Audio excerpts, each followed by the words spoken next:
Read about the things that happen throughout the world. Don't believe in everything you see out here. Read all about it. Read all about it. Look to the world. Look to the world. Read all about it. Read all about it. Look to the world. Look to the world. Hello, welcome to Mock the Week. I'm Darrell Green. Joining me this week are Andy Parsons, Ed Byrne and Russell Howard, Frankie Boyle, Hugh Dennis and Ben Norris. Our first round is headliners. Here's a picture of a major demonstration at Heathrow Airport this week. But what does EPIH stand for? Empty parachute incident horror. Is it easy pegs, I'm high? Could it be evil policeman inverts hippie? Is it enter Poland insists Hitler? No, it's more topical than that. Elvis Presley in hiding. It's clearly none of those. So, for the sake of closure, would anyone like to take a guess? Is it environmental protesters invade Heathrow? That's exactly right. Well done, Andy. Yes, the answer I was looking for was environmental protesters invade Heathrow. This is the week-long Camp for Climate Action at the country's main airport, where up to 2,000 environmentalists are protesting against expansion plans. It's hilarious, isn't it? It's just like they're doing indirect responses. One of the things they're doing is they're having a picnic to show those punks. It's just such an English... What are they going to do next? Just start playing cricket on the runway? Just invade a plane dressed as Morris dancers. Just everybody off with a hey, no, noddy, no. If they want to throw Heathrow into chaos, they should do what everyone else does and book a flight. There's always a camp of about 2,000 people at Heathrow. It's just that normally they're waiting for their baggage to arrive. They're so environmental, they've stolen 2 wheelie bins. One from number 54 something, isn't it? Imagine if you're watching those. That's my wheelie bin. I wrote my number in Tipex. That's supposed to be like magic. That's being viewed. Once you write your number on it in Tipex, that's the end of it. They're saying this, don't they, that they're going to... The part of what they're trying to publicise is that the new runway will concrete over an area the size of Bromley. I think there'd be a lot more sympathy if they concreted over Bromley. The other thing they're protesting over as well, isn't it, is this new Terminal 5 that's opening next year. And they're all saying, oh, the Terminal 5's been a massive success. You know, they've got this delivery partner on board, it's all in budget, and they're saying because of this, the Olympics, they should have a delivery partner as well. And I'm thinking, well, if Terminal 5 is so fantastic, why don't we hold the Olympics there? You know, it's got a massive bloody building, excellent transport links, and one hell of a long running track. Do you think Terminal 5 will be like Channel 5 and for the first few years not everyone will understand where it is? But they know if they ever get there, it'll just be tits and soccer. They got an injunction, didn't they, on the Piccadilly line to ban people from going to this camp. So the people who are going are sort of like bird watchers and people involved with the National Trust and things like that, and they're all banned. The only people now allowed on the tube are Combat 18 and Al-Qaeda. Clearly, that's the thing, they're clearly not terrorists, and the police are using laws brought in to deal with terrorists. It's just ridiculous. What do they genuinely think is going to happen? Just stand back! I swear to God I'll juggle. You know, it's the most... They're going to fling a hacky sack at their face. For all the idea that it is a peaceful protest, they are actually, according to the owners of the land, they're occupying the land illegally. Yeah. I mean, if they were gypsies, they'd have been moved by now. Why are they allowing them to do it if they've all agreed that it's illegal? I have no idea, Daily Mail man. Why the police haven't stepped in faster than that. Why have they been brought in to stare at them? That's a They little were bit unfair. gypsies, they'd have been moved on by now. He's made a fair point. He's made a fair I point. say that in defence of gypsies. If I was a gypsy, I'd be sitting there looking at us going, that's not fair. And we don't even stand on our heads like twats. Isn't the argument of the police that the camp will distract them from the business of looking for terrorists? Yes, I think that's it. So I'd like to think that the people whose job it is to look for terrorists are quite focused. Oh, I saw bombs in his suitcase, but someone was playing the levellers quite loudly. Other than their work at Heathrow, how have the police been in the news this week? They're lowering standards. They are apparently lowering standards, yes. And in what way are they lowering standards? They've decided that not enough people get the 60% pass mark required to be a policeman, and so they've lowered the pass mark to 50%, because more people are getting that, it being easier. One of the questions on the exam test wasn't it? If a policeman starts his shift at 1900 hours and it's a 9-hour shift, what time does he finish? Now, if only 1 in 2 of police hopefuls can answer that question, it doesn't say much, does it? By the way, the answer is 28 hours. But people are worried about the police on the street. Presumably there are actually police on the street, but there would be more if they knew when their bloody shift actually finished. They're all knocking off going, oh, 1909. They're also complaining about 16-year-olds now being made community support officers, aren't they? Yeah, there are only 2 of them. Now, to be fair, there are just 2 16-year-olds. Well, keeps them off the streets, doesn't it? Yeah. Imagine if there's a disturbance at a cinema, but it's in an 18 certificate film. So they'll turn and go, oh, Christ, right, stand on my shoulders, wear a big coat. Hello! Imagine that, you know, oh, sir, you cannot drink and drive. You can't drink or drive. Well, there's a whole bit of coverage about how ridiculous it is to have two 16-year-old community support officers who are allowed to confiscate drink but aren't legally allowed to drink it. As if this is a logical, implausibility. I think generally the police don't confiscate drink and then immediately drink it. As a general rule, they don't just go... Police are allowed... I like that the law isn't finders, keepers, losers, weepers. I'd like to think that they do. I think that sort of makes them more human. If you imagine them just seizing a whole load of pornography and then just pissing off up the park. Off the park? That's what you always find, pornography. As a kid, who was reading porn under a hedge? I found the porn of a goblin. Never goblin women, though. It's always human women. Always are human women that they wanted to look at, those goblins. Fuck off, goblin types. The most amazing phone call to get off your mate when you're teenagers. I found goblin porn. I'll be there! What were you doing? So was he. Looking under a hedge? Were you just hoping to find porn, were you, or...? If I'm completely honest with you, Andy, yes. I think 16-year-old police officers going to look like kissograms for paedophiles.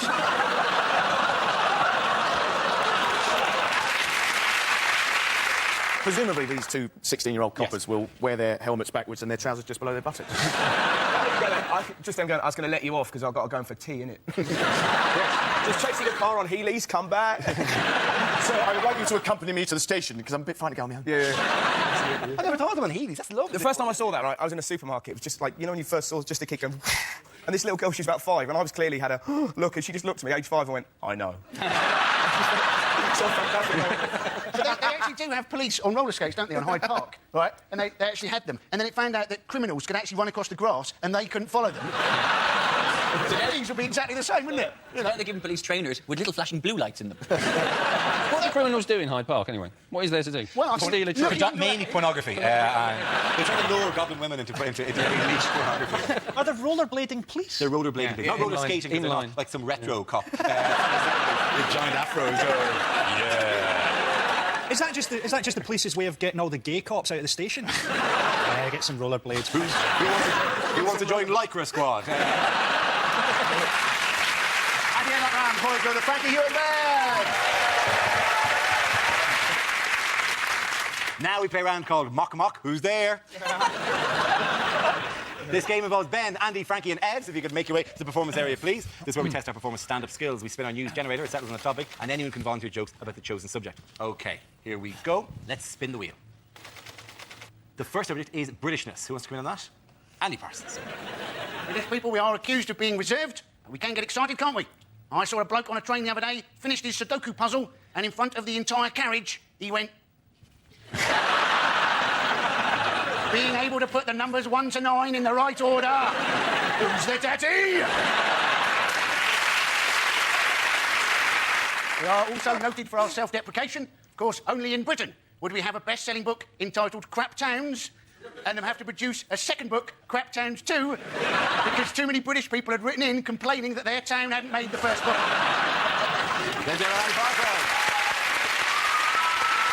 OK, let's spin the wheel again. The subject is London. Who's going to come in on that? Ben Norris. London, home of the Cockneys. If you're not sure if you are a Cockney, by the way, simply look down. If you're covered in buttons, you're a Cockney. Or a Sky Remote. Either way, you're probably not working. Officially. You've got to love the Cockneys. The eel's only natural predator.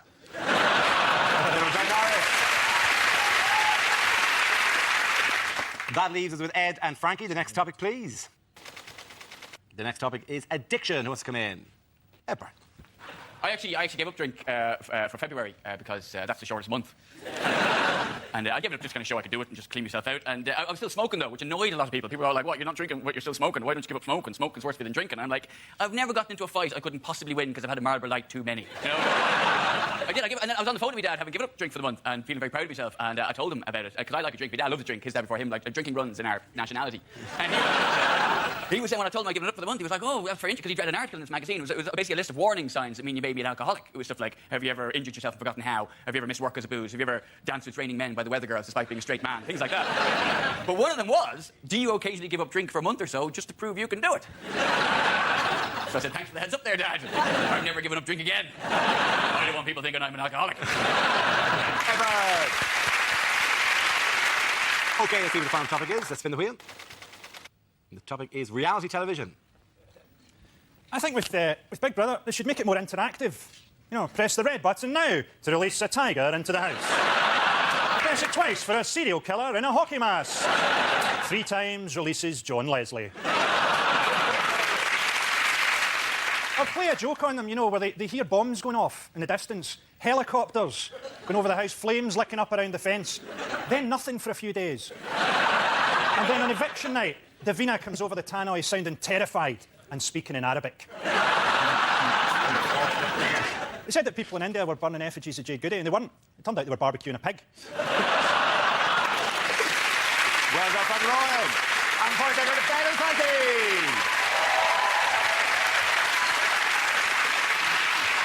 Our next round is called Newsreel. We play in a recent piece of footage featuring people in the news and ask you to suggest what might be being said. This week's clip features the Prince of Wales. Oh, someone should tell you, you've got a turkey on your head. Let go, there's enough. I'm Prince of Wales, thank you. Good morning, I'm looking for... where's my list? Cheese, that's right. She told me to buy some cheese. Do you have cheese? Any cheese? Yes, we have cheese, sir. We have lots of cheese. What kind of cheese was it you were after at all? What, do you know? I think I'm just looking for cheese. Is that cheese? I've never actually bought anything. Good morning, do you have cheese? I don't have cheese. Oh, there's cheese, I'm not. Is that cheese? Is that cheese? Those things. Is there cheese at all? No, that's an oyster, sir. Your royal idiotness. That's an oyster. Does it taste of cheese? Or... Oh God, to the Chalmers. I thought you were dead. I wish you were here. Wish I was king. Oh, wish I had cheese. No. Do you have cheese? You shiny-faced man who's escaped from a cuckoo clock. Do you?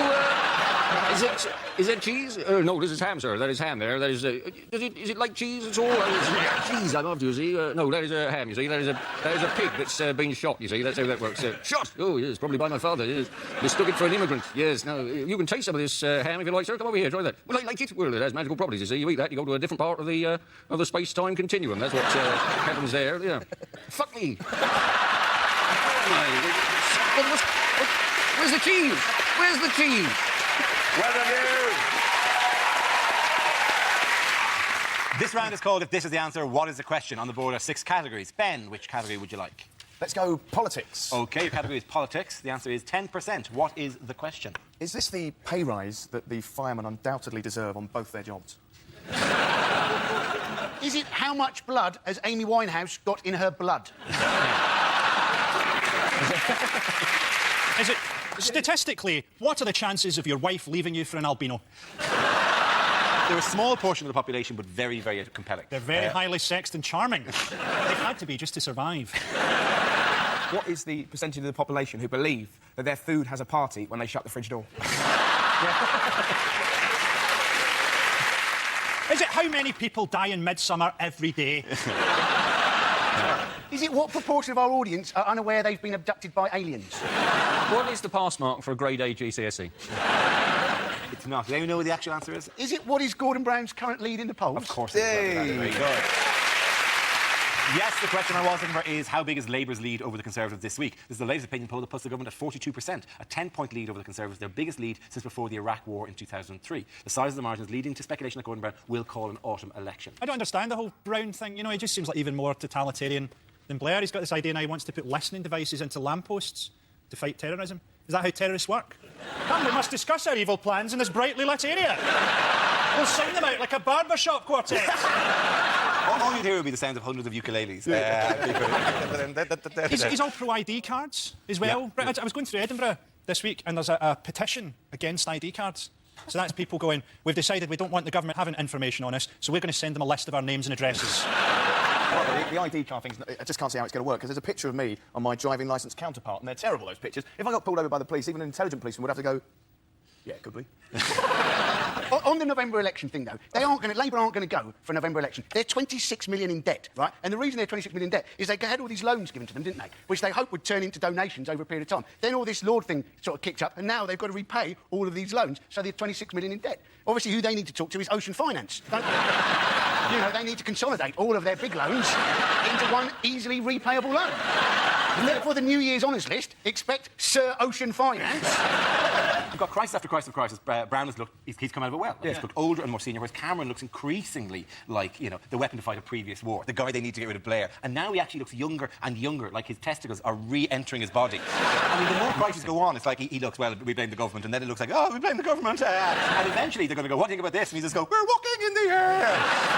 He's still cycling to the Commons, but he's on a chopper. The Liberal Democrats say they want an election in 2009, don't they? So that it will coincide with Ming Campbell's 2009th birthday. Why has Alex Salmond been in the news this week? Oh, he wants independence. I don't know that should really have made the news, because he generally wants independence. Yeah, there's nothing particular. He launched a campaign for it, a proposal for it, didn't he? Yeah, but I think it's great. It's great to have Alex Salmond as our leader now, because we really need a leader who looks Scottish. He looks like he's got the cholesterol levels of a fried egg. He wants independence in 100 days because he's essentially got about 40 days before his blood turns into patty. I think we should give the Scottish independence, then work out you've got oil and invade you all over again. I hope they try and invade in Aberdeen on a Friday night. Smart bombs, is it? If you're really smart, you'll walk away. I saw, when I was, you know, Aberdeen's catchphrase is the happiest place in the world. So, in fact, I was doing a gig there, it was great. And there's a big shining smiley that goes, welcome to Aberdeen, the happiest place in the world. But I hadn't seen this, I just saw some man who was obviously a bit drunk just go, fuck you! I think, oh, he's swearing at an imaginary mate, but then you just look up at that, it's fantastic. It's unusual that you'd meet the mayor on your first night. If Scotland, because Britain consists of Scotland, England, and Wales, so if Scotland did become And Northern independent, Ireland. No, it doesn't. UK. UK. Yeah, Okay. right. Yeah, Yeah. You still want to own it, though, don't you? You don't even know what it's part of. But you want it, even though you kind of don't know where to put it. Me, grabby. Of Great Britain. All the green agenda comes out now, doesn't it? Listen to the two Irishmen on the panel. Suddenly it turns into a nationalist show. Okay. Sorry.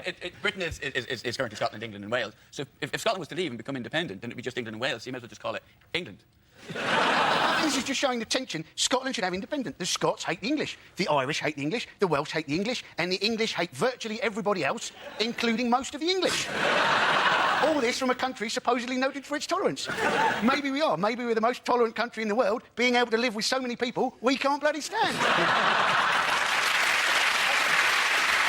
The only reason Scotland doesn't have independence already is that we're just a sort of like bitterly negative nation. John Logie Baird invented the TV, and when people came up to congratulate him, he went, aye, but there's fuck all on.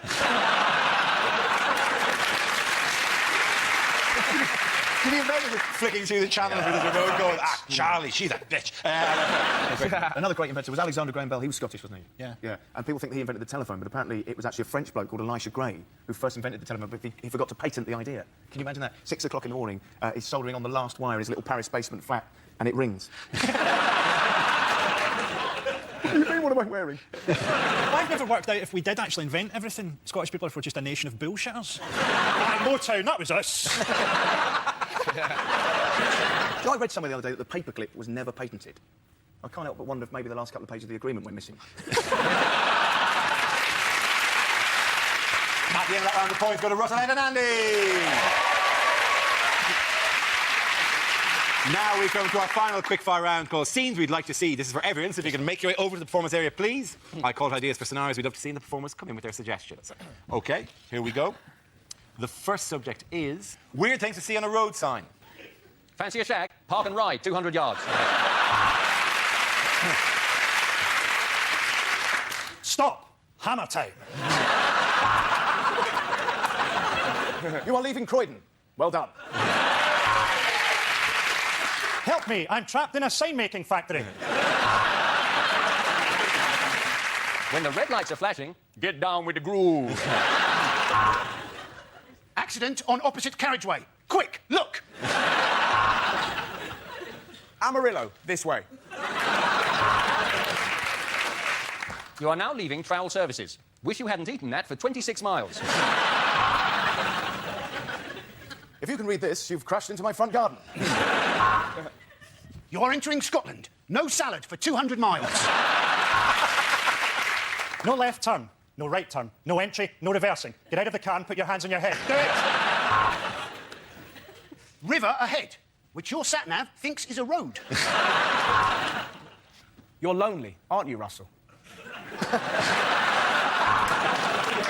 Sharp left turn ahead. Careful, ladies. Giant exclamation mark ahead. Bracknell, twinned with hell. Warning, little chef, 1 mile. Next topic is unlikely things to hear in the House of Lords. Would anyone like to swap a packet of Space Raiders for some Dairy Lee Dunkables? Please welcome our newest member, Lord Voldemort. I used to be a lord, but after the operation, I'm a lady. That, gentlemen, is the motion. And now I will clear it up. I want to recriminalise homosexuality so that I can feel dirty when I do it. I've changed my name to E. Lordy. I want you all to call me Lordy Lordy. I am the Lord of the Dance. Hello, I'm Lord Ocean Finance. As a life peer, I would like to tender my resignation. This is Davina. You are live in the house. Please don't swear. Okay, we're back around the point with Frankie here and Ben. That's the end of the show. This week's winners are Frankie Boyle, Hugh Dennis and Ben Norris. Commiserations to Andy Parsons, Ed Byrne and Russell Howard. Thank you for watching. I'm Darby. See you next week. Good night. Don't move. Keep it comedy with BBC Two, blasting off with a new super weapon, the crew are back with hyperdrive. Then Jack and Victor in court and seeking compensation. Still game here at 10. And why not download Russell Howard's podcast now at bbc.co.uk/6music.